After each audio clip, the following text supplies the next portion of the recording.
안녕하세요. 삼성마음숲 정신건강의학과 원장 김재욱입니다. 매년 10월 10일은 정신건강의 날로 우리가 미처 알지 못했던 정신건강의 중요성을 확인하고 정신건강 질환에 대한 편견을 해소하기 위해 제정한 날입니다.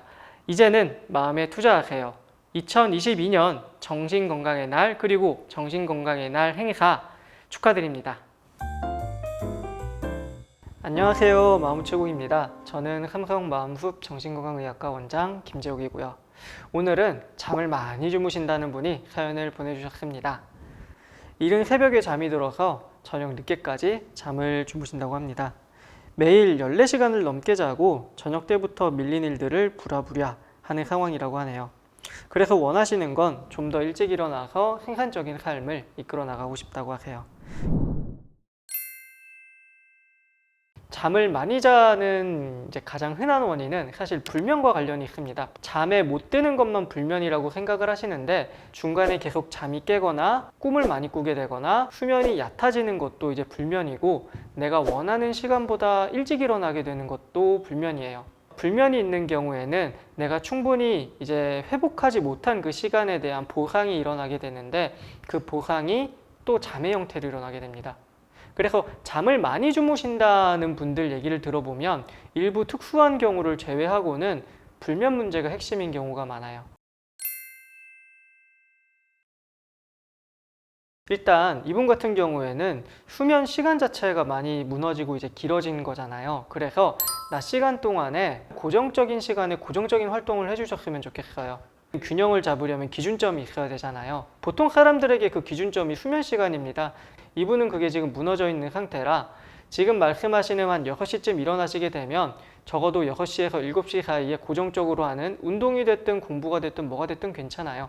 그런 활동을 하나를 만들어 주셨으면 좋겠어요. 중요한 건 이 활동을 하는데 내 수면 상태랑은 무관하게 이제 똑같은 시간에 똑같은 활동을 하셔야 됩니다. 내가 오늘 덜 잤다고 해서 이걸 취소하셔도 안 되고요. 내가 오늘 잠을 잘 잤다고 해서 더 늘리셔도 안 돼요. 그런 식으로 일단 이걸 하나 고정을 시켜놓고 그 다음에 잠자는 걸 다시 조정을 하는 거죠.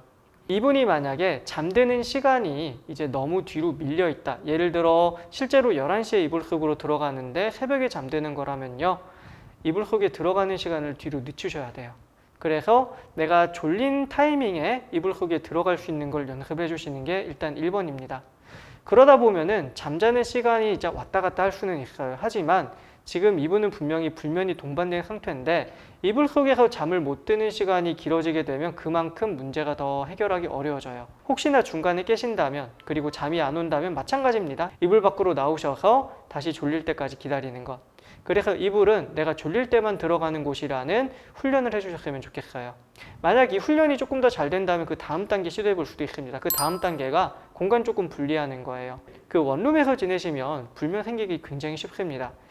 이불 속에서 이제 책도 보고 컴퓨터도 하고 스마트폰도 하면서 이불이 잠을 자는 공간인지 각성해야 되는 공간인지 본인 스스로가 헷갈리게 만드시는 경우가 많거든요. 이분도 아마 비슷한 경우일 가능성이 있어요. 그러면 이분이 이불 밖에 나와서 생활하실 시점은 활동을 해야 되니까 아예 방 밖으로 나가주시게 된다면 그게 훨씬 더 극적으로 바뀌는 경우가 있습니다. 그리고 이런 것들이 조금 더 이제 어느 정도 진행이 돼서 낮 시간 동안의 활동이 가능해 주시면 꼭 햇빛을 좀 봐주셨으면 좋겠습니다. 햇빛을 정오 때 보게 되면요. 멜라토닌이 억제가 되고 그 억제된 게 저녁 시간이 되면 이제 폭증을 하게 돼요.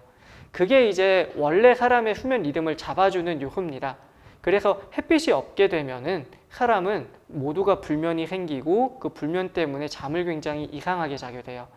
햇빛이 원래 그 기준 역할을 해주는데 이분 지금 주무시는 걸 보면 그 기준 역할을 해줄 게 없어서 일단은 활동으로 그 기준을 만들어 놓은 거고 원래대로 돌아가기 위해선 햇빛을 반드시 봐야 됩니다. 정신과 진료나 약물 치료를 받으면 빠르게 개선시킬 수는 있어요. 왜냐하면 적어도 약을 통해서 잠을 깊게 자게 해주는 게 가능하기 때문에 잠을 깊게 자게 되면은 지금 14시간이 아니라 그게 10시간, 8시간으로 줄어들 거고 그러면 낮 시간에 활동이 가능해지니까 이제 햇빛을 보면서 하는 활동을 넣을 수 있게 되고 그러면 기준점이 잡히면서 약을 끊을 수 있게 되는 것도 훨씬 빨라지게 되죠. 그래서 정신과에 대한 진료나 약물 치료에 대한 부담감이 없으시다면 너무 걱정하지 마시고 편하게 방문해 주셨으면 좋겠어요. 왜냐하면 수면장애 같은 경우, 이런 불면 같은 경우에는 일단 약을 끊는 걸 목표로 이제 치료를 시작하기 때문에 약을 평생 먹어야 된다라는 얘기는 아마 안 들으실 테니까요. 오늘의 사연은 잠이 너무 많아서 고생하신다는 분의 사연이었습니다. 오늘 마음 우체국 여기까지 하겠습니다. 감사합니다.